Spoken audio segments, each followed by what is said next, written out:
ಸಾಂಸ್ಕೃತಿಕ ನಗರಿ ಮೈಸೂರಿನಲ್ಲಿ ಆಯುಧ ಪೂಜೆಯ ಸಂಭ್ರಮ ಮತ್ತು ಸಡಗರ ಹೇಗಿತ್ತು ಅನ್ನೋದರ ಡೀಟೇಲ್ಸ್ ಅನ್ನು ನಿಮ್ಮ ಮುಂದೆ ಇಡ್ತಾ ಇದ್ವಿ. ಕೃಷ್ಣರಾಜ ಒಡೆಯರ್ ಕಾಲದ ಕತ್ತಿ ಮತ್ತು ಆಯುಧಗಳಿಗೆ ವಿಶೇಷ ಪೂಜೆ ಸಲ್ಲಿಸುವಂತಹ ಕಾರ್ಯ ಆರಂಭ ಆಗಿದೆ. ಪರಶು, ಶತಘ್ನಿ, ವಜ್ರಮುಷ್ಟಿಗೆ ಬಳಸುವಂತಹ ಆಯುಧಗಳಿಗೂ ಕೂಡ ಇವತ್ತು ವಿಶೇಷ ಪೂಜೆ ಸಲ್ಲಿಕೆ ಆಗುತ್ತೆ.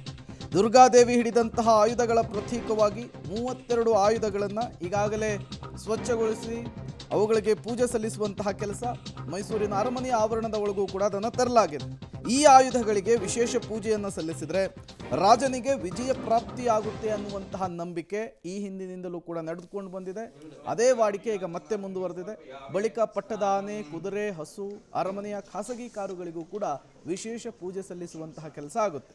ಸಂಜೆ ಅರಮನೆಯಲ್ಲಿ ಖಾಸಗಿ ದರ್ಬಾರ್ ನಡೆಯೋದಕ್ಕೂ ಕೂಡ ಅದಕ್ಕೆ ಬೇಕಾದಂತಹ ಸಿದ್ಧತೆಗಳನ್ನು ಈಗ ಆರಂಭ ಮಾಡಿಕೊಳ್ಳಲಾಗಿದೆ. ಮೈಸೂರು ಅರಮನೆಯ ಆವರಣದಲ್ಲಿ ಈಗ ಆಯುಧ ಪೂಜೆಯ ಸಂಭ್ರಮದ ಕ್ಷಣಗಳನ್ನು ನೀವು ಗಮನಿಸ್ತಾ ಇದ್ದೀರಿ. ಮತ್ತಷ್ಟು ಡೀಟೇಲ್ಸ್ ಅನ್ನು ಕೊಡೋದಕ್ಕೆ ವಿನಯ್ ನೇರ ಸಂಪರ್ಕದಲ್ಲಿ ಜಾಯಿನ್ ಆಗಿದ್ದಾರೆ. ವಿನಯ್, ವಿಶ್ವವಿಖ್ಯಾತ ಮೈಸೂರು ಹಬ್ಬ ನಾಳೆ ಜಂಬೂ ಸವಾರಿ ಇದೆ. ಅದಕ್ಕೂ ಮೊದಲು ಇವತ್ತು ಆಯುಧ ಪೂಜೆಯ ಸಂಭ್ರಮ ಹೇಗಿದೆ, ಯಾವ ರೀತಿಯ ಪೂಜಾ ಕೈಂಕರ್ಯಗಳು ಸಾಗ್ತಾ ಇದೆ, ಡೀಟೇಲ್ಸ್ ಕೊಡಬಹುದಾ ಅಂತ ಹೇಳಿ. ಖಂಡಿತವಾಗ್ಲೂ ಪ್ರೇಮ್, ಬೆಳಗ್ಗೆಯಿಂದಲೂ ಕೂಡ ಅರಮನೆ ಆವರಣದಲ್ಲಿ ಆಯುಧ ಪೂಜೆಯ ಸಂಭ್ರಮ ಮನೆ ಮಾಡಿರುವಂಥದ್ದು. ಬಹಳ ಪ್ರಮುಖವಾಗಿ ಅರಮನೆಯಲ್ಲಿ ಸಾಂಪ್ರದಾಯಿಕವಾದಂಥ ಒಂದು ಆಯುಧ ಪೂಜಾ ಕಾರ್ಯಕ್ರಮ ನಡೆಯುತ್ತೆ. ಅರಮನೆಯಲ್ಲಿರುವಂತಹ ಕಾಸಾ ಆಯುಧಗಳಿಗೆ ವಿಶೇಷವಾದಂಥ ಪೂಜೆಯನ್ನು ಇವತ್ತು ಕಲ್ಪಿಸಲಾಗುತ್ತೆ. ಬೆಳಿಗ್ಗೆ ಈಗಾಗಲೇ ಚಂಡಿಕಾ ಯಾಗ ಆರಂಭ ಆಗಿದೆ. ಅದಾದ ಬಳಿಕ ಅರಮನೆಯ ಕಾಸಾ ಆಯುಧಗಳು ಕೋಡಿ ಸೋಮೇಶ್ವರ ದೇವಾಲಯಕ್ಕೆ ತೆರಳಿ ಅಲ್ಲಿ ವಿಶೇಷ ಪೂಜೆಯನ್ನು ಸಲ್ಲಿಸಿಕೊಂಡು ಅಲ್ಲಿಂದ ಶಾಸ್ತ್ರೋಕ್ತವಾಗಿ ಕುಂಭಮೇಳದ ಜೊತೆ ಮೆರವಣಿಗೆ ಮೂಲಕ ಅರಮನೆಯನ್ನ ಈಗಾಗಲೇ ಪ್ರವೇಶವನ್ನ ಮಾಡಿವೆ. ಇದಾದ ಬಳಿಕ ಇದೀಗ ಕಲ್ಯಾಣ ಮಂಟಪದಲ್ಲಿ ಆ ಒಂದು ಆಯುಧಗಳನ್ನ ಜೋಡಣೆ ಮಾಡಲಾಗುತ್ತೆ. ಅಲ್ಲಿ ಯದುವೀರ್ ಕೃಷ್ಣದತ್ತ ಚಾಮರಾಜ ಒಡೆಯರ್ ಅವರು ಆ ಆಯುಧಗಳಿಗೆ ವಿಶೇಷವಾದಂತಹ ಪೂಜೆಯನ್ನ ಸಲ್ಲಿಕೆ ಮಾಡ್ತಾರೆ. ಅದಾದ ಬಳಿಕ ಪಟ್ಟದ ಆನೆ, ಪಟ್ಟದ ಕುದುರೆ, ಪಟ್ಟದ ಹಸು ಹಾಗೂ ಪಟ್ಟದ ಒಂಟೆಗಳಿಗೆ ವಿಶೇಷವಾದಂತಹ ಪೂಜೆ ನಡೆಯುತ್ತೆ. ಅರಮನೆ ಆವರಣದ ಒಂದು ಸವಾರಿ ತೊಟ್ಟಿಯಲ್ಲಿ ಆ ಒಂದು ಪೂಜಾ ಕೈಂಕರ್ಯಗಳು ಕೂಡ ನೆರವೇರುತ್ತೆ. ಅದಾದ ಬಳಿಕ ಏನು ಯದುವೀರ್ ಅವರು ಉಪಯೋಗಿಸುವಂತದ್ದು ಜೊತೆಗೆ ಹಿಂದೆ ಮಹಾರಾಜರು ಉಪಯೋಗಿಸ್ತಿದ್ದಂತಹ ಖಾಸಗಿ ವಾಹನಗಳಿಗೂ ಕೂಡ ವಿಶೇಷವಾದಂತಹ ಒಂದು ಪೂಜೆಯನ್ನ ನೆರವೇರಿಸಲಾಗುತ್ತೆ. ಅದಕ್ಕೆ ಬೇಕಾದಂತ ಎಲ್ಲಾ ರೀತಿಯ ಸಿದ್ಧತೆಗಳನ್ನ ಮಾಡಿಕೊಳ್ಳಲಾಗಿದೆ.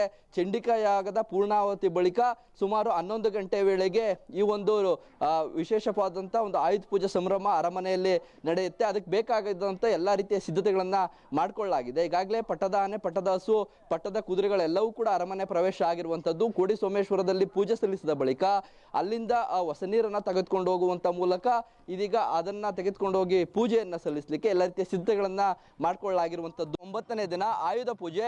ಬೆಳಗ್ಗೆಯಿಂದಲೂ ಕೂಡ ಅರಮನೆ ಆವರಣದಲ್ಲಿ ವಿವಿಧ ಪೂಜಾ ಕೈಂಕರ್ಯಗಳು ನೆರವೇರ್ತಾ ಇರುವಂತದ್ದು ದೃಶ್ಯಗಳಲ್ಲಿ ನೋಡ್ತಾ ಇರಬಹುದು. ಮುಂಜಾನೆಯಿಂದಲೇ ಅರಮನೆ ಆವರಣದಲ್ಲಿ ಆಯುಧ ಪೂಜೆಯ ಸಂಭ್ರಮ ಮನೆ ಮಾಡಿದೆ. ಪಾಂಡವರು 14 ವರ್ಷ ವನವಾಸ, 1 ವರ್ಷ ಅಜ್ಞಾತವಾಸ ಇರಬೇಕಾಗಿತ್ತು. ಅಜ್ಞಾತವಾಸದ ಸಂದರ್ಭದಲ್ಲಿ ಅಸ್ತ್ರಗಳನ್ನ ಅಡಗಿಸಿಟ್ಟಿದ್ರು ಅನ್ನೋ ಒಂದು ಪ್ರತೀತಿ ಏನಿದೆ. ಆ ರೀತಿ ಈ ಒಂದು ಆಯುಧ ಪೂಜೆಗಳನ್ನ ಈ ಸಂದರ್ಭದಲ್ಲಿ ಪೂಜೆ ಮಾಡುವಂಥದ್ದು ಈ ಒಂದು ಅರಮನೆಯ ಪರಂಪರೆ ಆಗಿರುವಂಥದ್ದು. ಹಾಗಾಗಿ ಈ ಸಮಯದಲ್ಲಿ ಆಯುಧ ಪೂಜೆಯನ್ನ ಮಾಡಿ ವಿಶೇಷವಾದಂತಹ ಒಂದು ಪೂಜೆಯನ್ನ ಸಲ್ಲಿಸಲಾಗುತ್ತೆ. ಈಗಾಗಲೇ ಬೆಳಗ್ಗೆಯಿಂದಲೂ ಕೂಡ ಅರಮನೆ ಆವರಣದಲ್ಲಿ ಆಯುಧ ಪೂಜೆ ಸಂಭ್ರಮ ಮನೆ ಮಾಡಿರುವಂಥದ್ದು. ಸಾಕಷ್ಟು ಅರಮನೆಯ ಕಾಸಾ ಆಯುಧಗಳಿಗೆ ಪೂಜೆಯನ್ನ ಸಲ್ಲಿಕೆ ಮಾಡಲಾಗುತ್ತೆ. ಅರಮನೆಯ ಸಿಬ್ಬಂದಿ ಏನಿದ್ದಾರೆ, ರಾಜವಂಶಸ್ಥರು ಹಾಗೂ ಇನ್ನಿತರ ಸಿಬ್ಬಂದಿ ಈ ಒಂದು ಪೂಜಾ ಕೈಂಕರ್ಯದಲ್ಲಿ ಭಾಗವಹಿಸ್ತಾ ಇರುವಂಥದ್ದು. ಸುಮಾರು ಅರಮನೆಯ 32 ಆಯುಧಗಳಿಗೆ ಪೂಜೆಯನ್ನ ಸಲ್ಲಿಸಲಾಗುತ್ತೆ. ಪಟ್ಟದ ಕತ್ತಿ ವಿಜಯನಗರ ಕಾಲದಿಂದ ಏನು ಬಂದಿದೆ ಆ ಒಂದು ಕತ್ತಿಗೂ ಕೂಡ ವಿಶೇಷವಾದಂಥ ಪೂಜೆಯನ್ನ ಸಲ್ಲಿಸಲಾಗ್ತಾ ಇದೆ. ಈಗಾಗಲೇ ಬೆಳಗ್ಗೆ ಅರಮನೆ ಆವರಣದಲ್ಲಿ ಪೂಜೆ ಸಲ್ಲಿಸಿ ಬಳಿಕ ಅದನ್ನ ಶಾಸ್ತ್ರೋಕ್ತವಾಗಿ ಕೋಡಿ ಸೋಮೇಶ್ವರ ದೇವಾಲಯಕ್ಕೆ ತರಲಾಯಿತು. ಇದೀಗ ಕೋಡಿ ಸೋಮೇಶ್ವರ ದೇವಾಲಯದಲ್ಲಿ ವಿಶೇಷ ಪೂಜೆಯನ್ನ ಸಲ್ಲಿಸಿ ಮತ್ತೆ ಅರಮನೆ ಆವರಣಕ್ಕೆ ತೆಗೆದುಕೊಂಡು ಹೋಗುವಂತ ಕೆಲಸ ಆಗ್ತಾ ಇರುವಂತದ್ದು.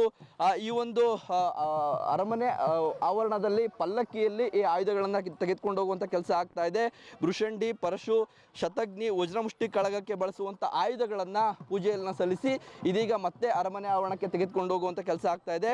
ಅರಮನೆ ಆವರಣದಲ್ಲೂ ಕೂಡ ಈ ಒಂದು ಆಯುಧಗಳಿಗೆ ರಾಜವಂಶಸ್ಥ ಯದುವೀರ್ ಅವರು ಪೂಜೆಯನ್ನ ಸಲ್ಲಿಸ್ತಾರೆ. ಆ ನಿಟ್ಟಿನಲ್ಲಿ ಇದೀಗ ಬೆಳಗ್ಗೆಯಿಂದಲೂ ಕೂಡ ಶಾಸ್ತ್ರೋಕ್ತವಾಗಿ ಎಲ್ಲಾ ರೀತಿಯ ಪೂಜಾ ಕೈಂಕರ್ಯಗಳು ನಡೀತಾ ಇರುವಂತದ್ದು. ಇದೀಗ ಕೋಡಿ ಸೋಮೇಶ್ವರ ದೇವಾಲಯದಿಂದ ಹೋದಂತ ಈ ಒಂದು ಆಯುಧಗಳಿಗೆ ಅರಮನೆ ಆವರಣದಲ್ಲಿ ಯದುವೀರ್ ಅವರು ವಿಶೇಷವಾದಂತಹ ಪೂಜೆಯನ್ನು ಸಲ್ಲಿಸ್ತಾರೆ. ಅದಾದ ಬಳಿಕ ಪಟ್ಟದ ಆನೆ, ಪಟ್ಟದ ಕುದುರೆ, ಪಟ್ಟದ ಹಸು ಈ ರೀತಿಯಾದಂಥ ಜೊತೆಗೆ ಯದುವೀರ್ ಅವರ ಖಾಸಗಿ ವಾಹನಗಳೇನಿವೆ ಆ ವಾಹನಗಳಿಗೂ ಕೂಡ ಪೂಜೆ ಸಲ್ಲಿಕೆ ಆಗುತ್ತೆ. ಕ್ಯಾಮರಾ ಪರ್ಸನ್ ಶಶಿ ಜೊತೆ ವಿನಯ್ ಬಸಪ್ಪ, ಪಬ್ಲಿಕ್ ಟಿವಿ, ಮೈಸೂರು.